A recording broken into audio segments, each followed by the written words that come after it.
Lost and found. This morning I want you to take your phone, look at it, and go back to the column that says screen time. I want you to check it for a moment. Not screen time for the last week, but screen time between yesterday and today. We have a figure there. And the global average of the billions of people who use telephones is 6 hours and 40 minutes. 6 hours and 40 minutes of our time. Time that we don't even spend having a sound sleep. Time that we don't even spend talking to our children. Time that we don't even spend to care for our souls. 6 hours and 40 minutes. This morning I want to share with you 3 types of crisis. Crises that have slowly and gradually allowed us to get lost. Losing ourselves without a sense of direction. Losing ourselves without a sense of our future. And my first crisis is a burning platform. Something that was of our own doing. Imagine this. The World Meteorological Organization last year, 2025, said that the last 10 to 11 years have been the hottest years in all of humanity. And guess what? In the next 4 to 5 years, there's going to be that 1.5 degrees centigrade tipping point. You might say, what's 1.5 degrees? Well, 1.5 degrees centigrade tipping point could have catastrophic climate consequences. It could be the disruption of the Amazon forests. It could be the ice levels melting in Greenland. And it could be the coral reefs losing their charm and losing the natural foundations.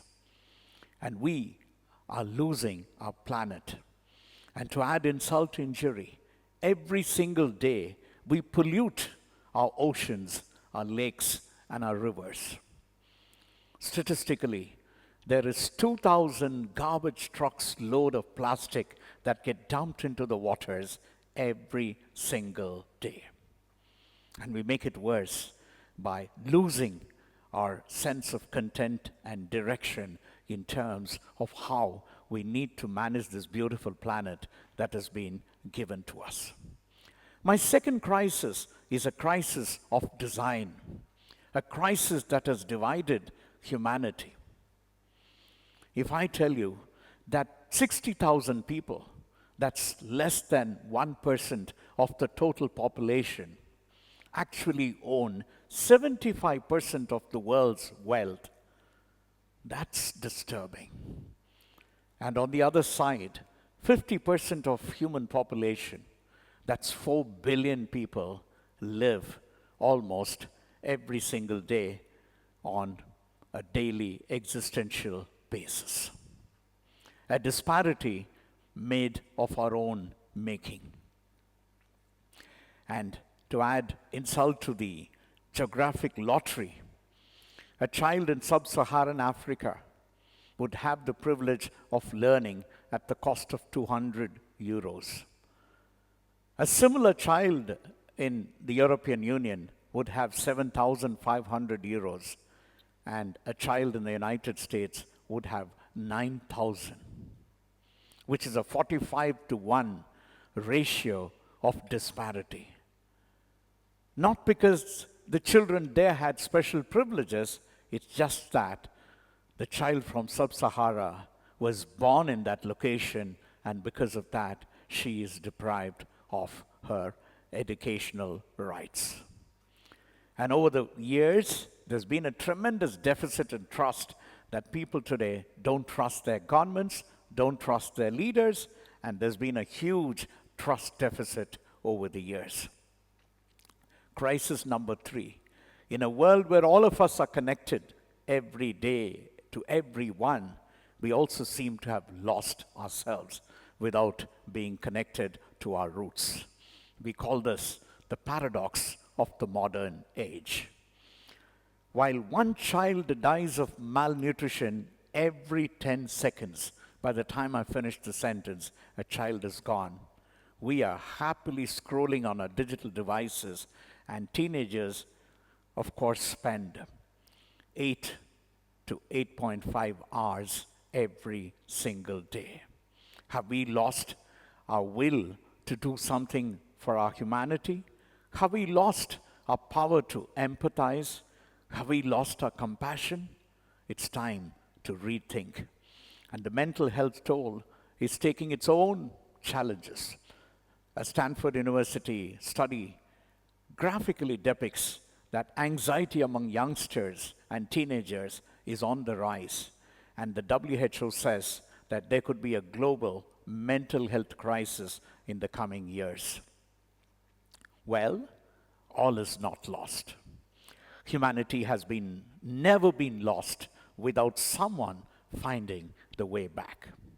And I'm going to share 3 stories to help us find our way back. Stories of extraordinarily ordinary people who took a decision to make a change, and they did. My first story is about a woman who actually planted a forest. Not a park, not a garden, but a forest. Her name is Wangari Maathai. The year was 1994. Kenya was going through a natural calamity. The greenery that once used to be part and parcel of the land was slowly fading away. The rivers were getting dried up, and there were more deserts than they could imagine. And Wangari Maathai decided to do something about it. She wasn't a great politician, neither was she a billionaire. She was a professor, and with a small group of people, started a simple movement with 7 seedlings. Just 7 seedlings. And 7 seedlings created a silent but sure revolution. She was ridiculed, she was persecuted, she was punished and tormented by the public, and she was even asked, "What can women and trees do?" But as we fast forward, today, the Green Belt movement that Professor Wangari Maathai initiated in 1994 has grown to 51 million trees.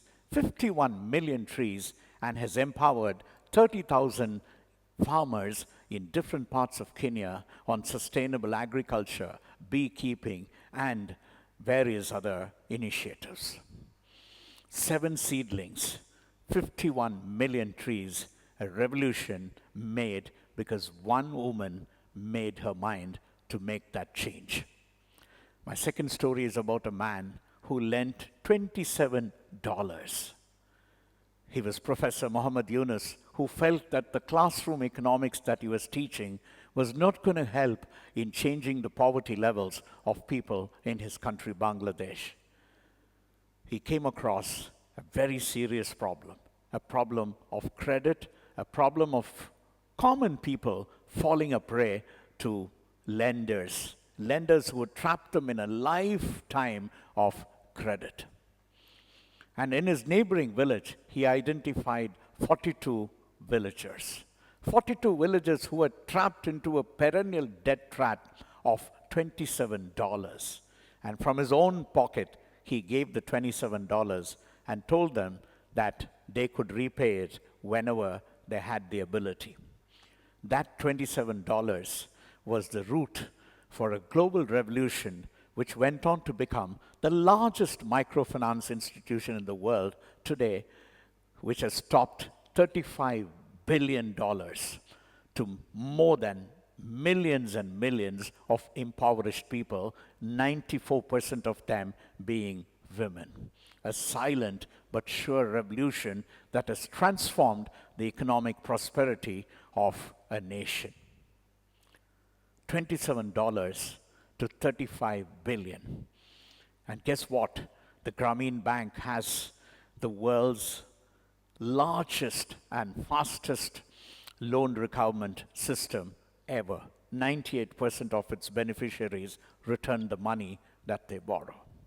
For the work that Dr. Wangari Maathai did, she won a Nobel Prize in 2004. And for the work that Professor Muhammad Yunus did, he won a Nobel Prize as well, Peace Prize. And my third story is a very simple, ordinary person, a mother, a wife, and a person who was very observant. Every single day during dinner table, the four of them would sit together, have dinner. But what she observed was shocking to her, that none of them spoke to each other and all of them were busy scrolling through their digital devices. And she decided to do something.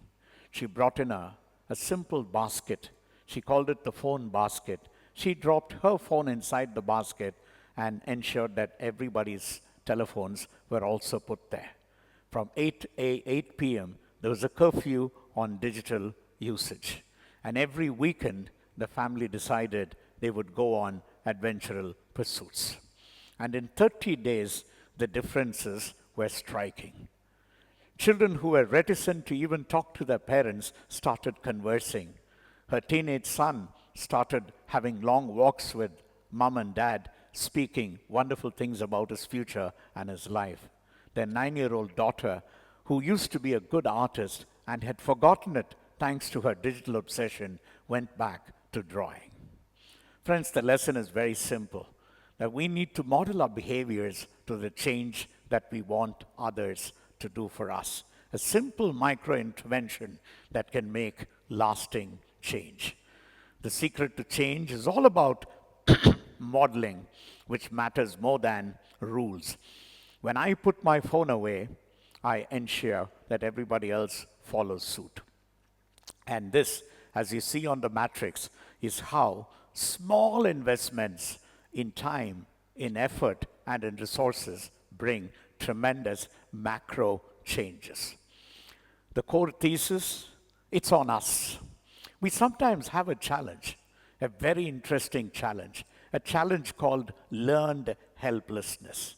We believe that we can't do it. We become numbed by the magnitude of the problem and say, it's not my problem. Nobody has ever done it. But Wangari Maathai, with just 7 seedlings and a small group of people, created a green revolution. A professor, Yunus, with just $27, created an economic revolution. So what we need is to move away from numbness and helplessness and look forward to a pathway of hope which is started by none other than you and me. The call to action in terms of not policies, not platitudes, but 3 personal decisions that I want to leave you with. Decision number 1, the one thing we have lost is our attention. It's time for us to reclaim attention. Attention to the minor details, to the suffering souls on the streets, to the suffering hostages and people who need our support and succor. We need to give our attention to something that cannot be monetized. We need to give our attention to things that matter to humanity. Decision number 2, we need to refuse helplessness. We need to move from helplessness to optimism. An optimism towards making it personal and making a difference, because change starts with you and with me. And the third decision is to model the world. That when I start doing it, obviously people who see me will also start following me.